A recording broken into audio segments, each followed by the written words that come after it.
March 17th, 2025, 3 to 42 p.m. I was standing at my bench when the email came through on my phone. FAA Regional Office. Subject line: Notice of Scheduled Field Audit, Hartwell Aerospace Components, March 20th.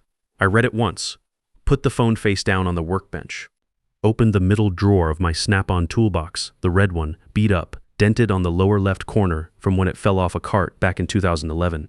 I moved the ratchet set to the left, closed the drawer. Then I picked up my phone and read the email again. I knew this was coming. I had built the system that sent the notification: "My name is Nolan Harte. I am 50 years old. I have been at Hartwell Aerospace Components in Wichita, Kansas for 21 years. And what I'm about to tell you is the story of how 9 words from a 31-year-old consultant turned into $420,000 and a piece of land outside the city where nobody tells me what my job description is." But let me back up, because the context is everything. I started at Hartwell in 2003. Wichita is the air capital of the world.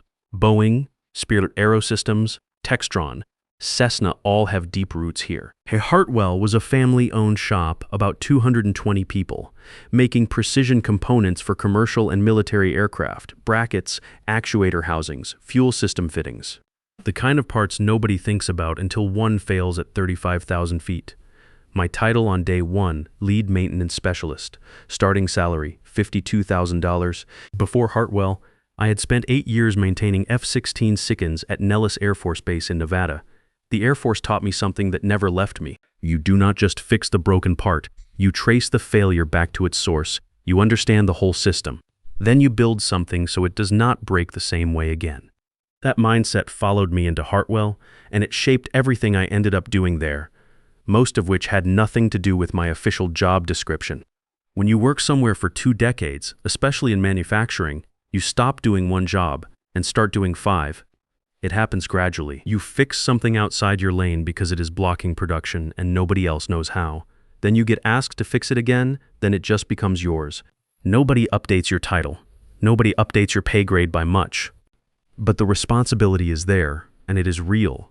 And if you are the kind of person who cannot walk past a problem without fixing it, you end up carrying more than you signed on for.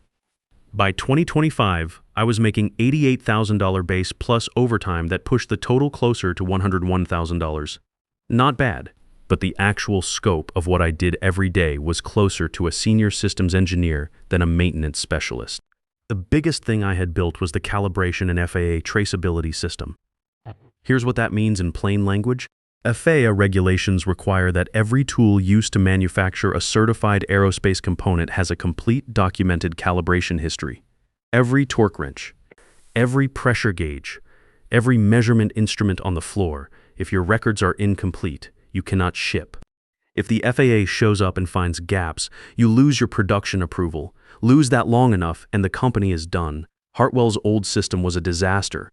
3 departments running 3 different spreadsheets that nobody cross-referenced, calibration deadlines missed regularly, and every FAA audit was a 4-week scramble to pull records together. In 2019, I built a unified software system from scratch. It tracked every tool, flagged upcoming calibration deadlines automatically, generated the required FAA Form 813-3-3 documentation, and created a complete traceability chain from raw material certification to finished part. I wrote it at home on my own laptop, on my own time, evenings and weekends over about 14 months. After deployment, our FAA inspection prep time dropped from 4 weeks to 6 days. We went from averaging 3 compliance deficiencies per audit to 0 for 5 consecutive years. Perry Dunbar, the founder who ran the company at the time, shook my hand in the parking lot one afternoon and said, "Nolan, I don't know what we'd do without you." I told him I appreciated it. That was about the extent of the formal recognition. Perry was the kind of man who understood manufacturing the way you only can after decades on the floor. He knew that the org chart never tells the full story. He knew that institutional knowledge does not show up in a job description, and it does not walk out the door quietly when it leaves. In 2019, the same year I deployed the calibration system, Perry came to me with a proposal. He had seen it happen to a competitor across town. Key engineer retired, took everything he knew with him, and the company spent the next 2 years and over $800,000 trying to rebuild systems from memory while production limped along. Perry did not want that to happen at Hartwell. He brought in Troy Keane, the company's outside counsel, and they drafted what they called a proprietary technical agreement. The agreement was straightforward. Any system I designed outside my standard job duties, using my own equipment and my own time, remained my intellectual property. The company received a license to operate it as long as I was employed in a role that included oversight of those systems. If the company removed me from that oversight role without negotiating a formal IP transfer, the license was void. If they wanted to transfer ownership to another employee, they needed my written consent and fair market compensation. Perry signed it. I signed it. Loretta Dunbar, Perry's daughter and then VP of Sales, co-signed as a witness on behalf of the family ownership. I put the signed copy in a sealed envelope, tucked it under the ratchet set in the middle drawer of my Snap-on box, and mostly forgot about it until June 2024 when Perry retired. And Reed Calloway walked through the front door. Reed Calloway was 31 years old, MBA from Wharton. He came from Boston Consulting Group with a title that said Operations Efficiency Consultant and a way of carrying himself that said he had never once stood on a factory floor for longer than it took to take notes on an iPad. He showed up in late July 2024, about 6 weeks after Perry retired. Slim fit blazer, brand new Red Wing boots that still had the store crease across the toe box. He walked through the plant one time, spent maybe 90 minutes asking questions and nodding at the answers, and then spent the next 3 weeks in the conference room building a PowerPoint deck about role optimization and workflow efficiency. His phrase in every meeting was role clarity. He used it so often that Cody Vargas, our floor supervisor, started mouthing it silently from across the room every time Reed opened his mouth. Cody had been at Hartwell for 16 years. Started as a machine operator, same as most of the lifers here. He was the kind of guy who remembered the name of every person on his line, knew which machines had quirks, and could tell you within 30 seconds whether a production delay was a people problem or an equipment problem. We had not talked much outside of work issues, but after 16 years you develop a shorthand with people. I trusted his read on things. And his read on Reed from the first week was simple. That guy has never broken a sweat fixing something he broke. I tried to give Reed a fair shot. I sat down with him twice in his first month and walked him through how the systems connected. The calibration software talks to the production scheduler. The traceability chain feeds into our ERP system. The tool lockout logic is tied directly to the shipping approval workflow. Pull one thread wrong and you get gaps the FAA will find in about 10 minutes. Reed would listen, nod, write something on his iPad, and then say something about cross-functional dependencies and process documentation. I could tell he thought I was being territorial. I was not being territorial. I was describing how physics worked. The meeting happened on March 3, 2025. He sent a calendar invite the night before. Conference Room A, 7:45 a.m. Attendees me, Reed, Wanda Pruitt from HR, and Sylvia Reyes, our VP of Operations. Subject line: Role alignment discussion. I knew what that meant. I got in at 6:30 that morning, same as always. Made coffee. Walked the floor once, checked in on the overnight maintenance log. Then went to Conference Room A at 7:44 and sat down. Reed had a folder open. Wanda had her laptop. Sylvia sat to the side with her arms crossed, not quite meeting my eyes. Reed slid a document across the table. It was my job description. The one HR had on file from 2003, scheduled equipment maintenance, safety compliance, technical support. He said the company was doing a comprehensive role audit. Responsibilities needed to align with job descriptions and pay grades. The calibration software and FAA traceability system would transfer to a new systems engineer they were bringing in, a guy named Miles Greer, starting in 4 weeks. Vendor relationships would move to Reed's team. My job going forward would focus on what I was originally hired to do. Then he leaned back slightly and said it. Do what you're paid to do, Nolan. Nothing more. I looked at him for a moment, then I looked at that 2003 job description sitting on the table between us. Okay, I said. He blinked. I think he expected an argument. I picked up my coffee, stood up, and walked back to the floor. Cody was at his station when I came out. He looked at me. I gave him a small nod. He read it the way a guy who has worked alongside you for years reads things, quietly, without making a scene. He went back to his clipboard. I went to my bench, opened the middle drawer of the Snap-on box, moved the ratchet set, looked at the sealed envelope for about 3 seconds, closed the drawer. Then I reset my work priorities to exactly what the 2003 job description said. Equipment maintenance. Safety compliance, technical support, nothing more. Here's something Reed did not understand about calibration systems. Tools do not fail on a schedule you choose. A torque wrench that passed calibration in December might be reading 8 foot-pounds high by March. My software flagged these drifts automatically every week and sent alerts to the responsible technician, which until March 3rd was me. Without someone actively validating those alerts, they pile up. After 30 days without operator sign-off, the system marks affected tools as non-compliant. After 45 days, it locks them out of the traceability chain entirely. No lockout override without a supervisor authorization, and a documented corrective action log. I had designed it that way on purpose, because in aerospace, a calibration gap that goes unaddressed is not a paperwork problem, it is a safety problem. The system was built to be unignorable. The first sign came 8 days later, March 11th. Cody appeared at my bench, said line 2 was throwing tool lock errors. Operators could not log torque values into the system. 3 assembly stations had gone red. I walked over with him, looked at the error screen. Calibration validation overdue, 38 days. Plain as day. That system rolls up to Reed now, I said. Or Miles when he starts. You'll need to go through them for access authorization. Cody stared at me. Miles hasn't started yet. I know. He was quiet for a second. Then, low enough that only I could hear, "You magnificent pain in the neck," he almost smiled. I did not. I handed him the error log printout and went back to my bench. He called Reed. Reed called me 20 minutes later, voice tight, asking me to just reset the validation flags this once and sort out the formal transition later. I told him I would need written authorization from HR and a formal scope update before I could work on systems outside my current job description. He said he would get back to me. He did not get back to me. By March 14th, 4 assembly stations were locked out. Production on 2 of our commercial aviation bracket lines dropped 40%. One of those brackets went into a regional jet's fuel system. The customer called Sylvia directly. She forwarded the call to Reed. Reed called me again. I reminded him about the written authorization. He said he was working on it. He was not working on it.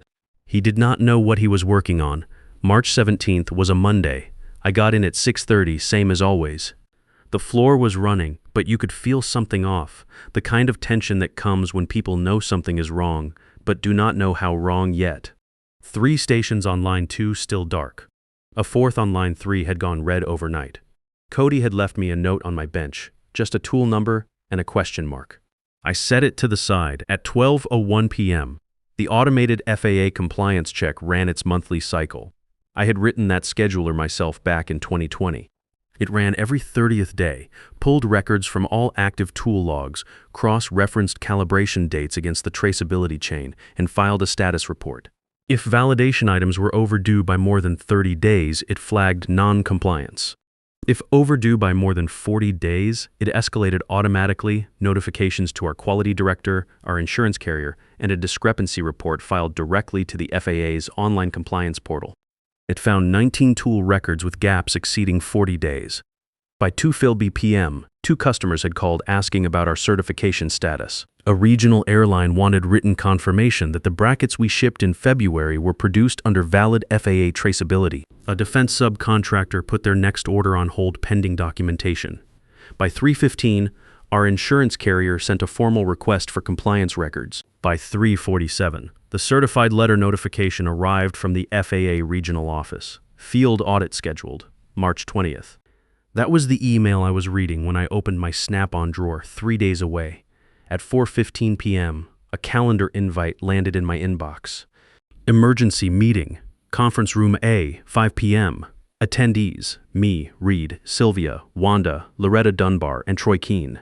I stood at my bench for a minute. Outside, I could hear the floor running, the low hum of equipment, the occasional compressed air release. Cody calling something to one of his line operators. 17 people in this building. Most of them had no idea what was happening in conference room A in 45 minutes. They had mortgages. Some of them had kids in college.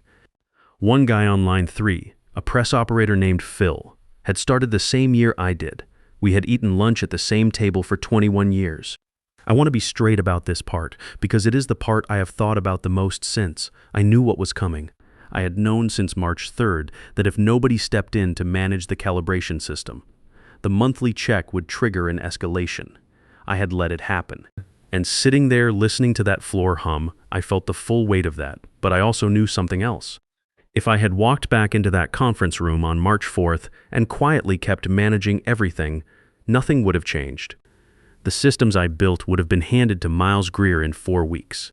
The knowledge behind them, the reason certain tools needed shorter calibration cycles, the quirks in 3 specific gauges on line 3, the workaround I had built into the scheduler for our oldest CNC machine, all of that would have evaporated. In 6 months, the traceability chain would have gaps nobody could explain. In a year, we would be having a much worse version of this same conversation, except by then I would already be gone. Sometimes the only way to make the invisible visible is to stop holding it up. I opened the middle drawer of the Snap-on box, moved the ratchet set to the left, took out the sealed envelope, put it in my shirt pocket. Then I walked to conference room A. Loretta Dunbar was already there when I arrived. Early 60s gray at the temples, the kind of stillness that comes from making hard calls for a long time. Her father had built this company. She had grown up watching him run it. She was not the type to panic, but she was not the type to let a crisis sit either. Reid was beside her looking like he had not slept since Friday. Sylvia had her laptop open. Wanda sat with a different folder than the one from March 3rd. Troy Keene, who I had met twice before, once when Perry set up the technical agreement in 2019, and once at a company anniversary dinner, was at the far end of the table with a briefcase open. Reid started, voice controlled but tight. He went through the situation. 4 stations locked out, 2 customers escalating, insurance carrier requesting documentation. FAA audit in 72 hours.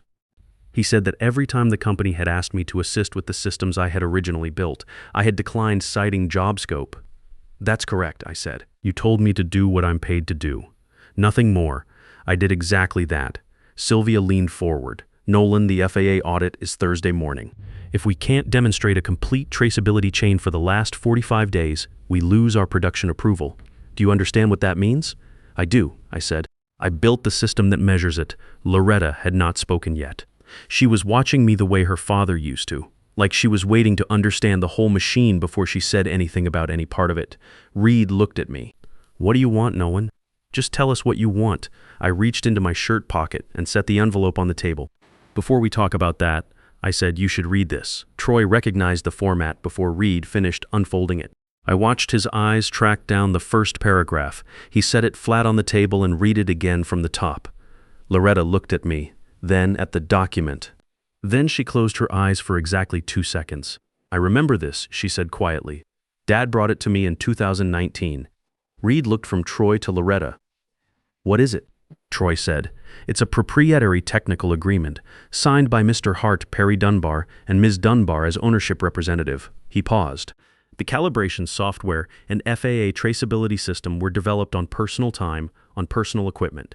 Under this agreement, the IP belongs to Mr. Harte. The company holds an operating license, conditional on Mr. Hart maintaining an oversight role over those systems. Reid said, so we can't use them? Not without his consent, Troy said, or negotiated compensation. The room was quiet. Loretta was the first one to speak. Not Reid, not Troy, Loretta. What would it take, she said, for you to transfer ownership of those systems to the company? Full transfer, clean. She did not say it like a negotiation opener. She said it like a woman who had run a business long enough to know that the fastest way through a problem is to name it directly. I had done the math over the weekend, not because I was certain this moment would come, but because I am the kind of person who runs the numbers before he needs them. The calibration and traceability system saved Hartwell an estimated $140,000 per year in avoided FAA deficiencies, emergency calibration calls, and rework costs. I could document every dollar of that going back to 2020. Over 6 years of full deployment, that was roughly $840,000 in verified savings. A formal IP transfer for custom industrial software of this complexity, software that was the single point of failure for the company's FAA certification, would typically be valued between 3 and 5 times annual savings. That put fair market value somewhere between $40,000 and $700,000. I was not asking for the top of the range. I was asking for the floor, $420,000, I said, paid out over 24 months at $17,500 per month. Title change to Senior Systems Engineer reporting to Sylvia, base salary $115,000, 12% annual bonus target, and documented approval authority on any technical changes affecting systems I have developed. Reed opened his mouth. Loretta held up one hand without looking at him. She looked at Troy. If we fail Thursday's audit, Troy did not hesitate. Production suspension, minimum 90 days pending corrective action plan approval. Contract breach exposure on at least 3 active accounts. Conservative estimate, $6 to $11 million in total impact. That does not include reputational damage with the FAA or the downstream effect on renewal contracts. Loretta looked at me for a long moment, not with anger. Something closer to the look Perry used to give me in the parking lot, like she was recalibrating what she thought she knew. I need to call my brother and cousin tonight, she said. We will have an answer by tomorrow morning. She stood up. Troy, stay. Everyone else, we're done for tonight. She paused at the door and looked back at me. Keep the critical systems running tonight. I will authorize consulting rate $125 an hour for anything you do on those systems until we have a signed agreement. I nodded. She walked out. Sylvia followed. Wanda gathered her things without a word. Reed sat there after everyone left, just him and me and the document still open on the table. He stared at it for a while. Then he looked up. I don't understand something, he said. You knew about that agreement since 2019. You could have put it on the table March 3rd. Why didn't you? You didn't ask, I said.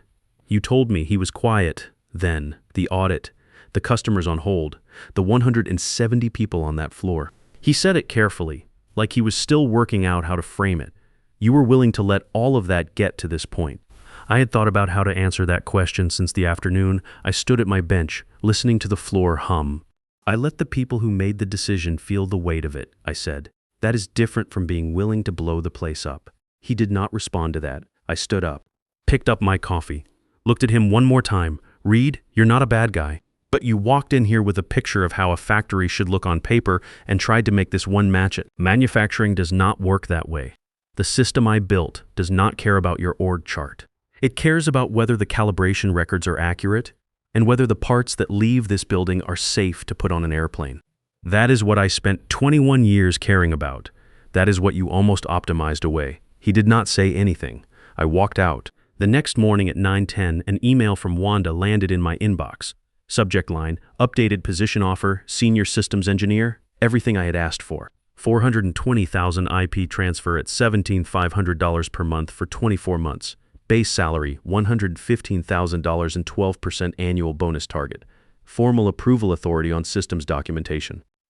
And one line I had not asked for, in recognition of sustained technical contributions to Hartwell Aerospace Components.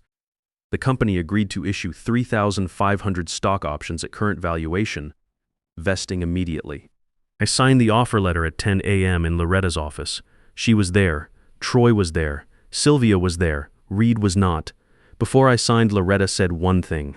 My father knew what he was doing when he brought that agreement to me in 2019. I should have remembered it better. She paused. I'm glad you did. I signed.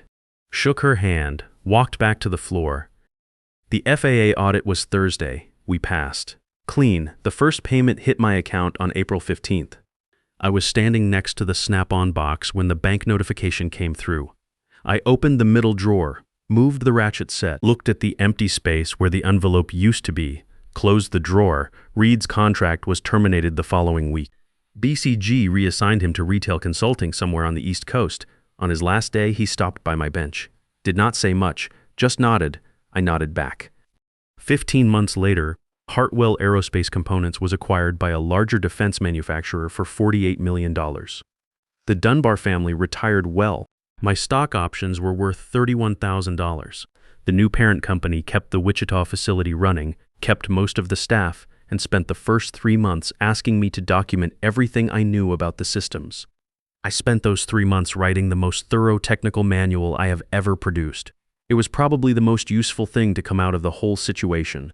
The $420,000 finished paying out earlier this year. Most of it went into retirement accounts. A portion bought me 8 acres outside Wichita, flat Kansas ground, a workshop with good light, and no one telling me what my job description is. Evan, my son, graduated with his aerospace engineering degree in May. The new parent company hired him straight out of school. He calls me sometimes with questions about the calibration system. I answer them. He is a quick learner. Reminds me of myself at that age. Except he has better documentation habits, because I made sure of it. People ask me sometimes if I feel bad about how it went. About letting things get to the point where the FAA audit was 72 hours out, and 170 people's jobs were hanging on a signed envelope in a toolbox drawer. Here's what I tell them. The invisible work that keeps everything running only becomes visible when it stops. I did not make that work invisible. I did not write my own job description in 2003. I did not decide that 21 years of building critical systems was worth the same title as the day I walked in.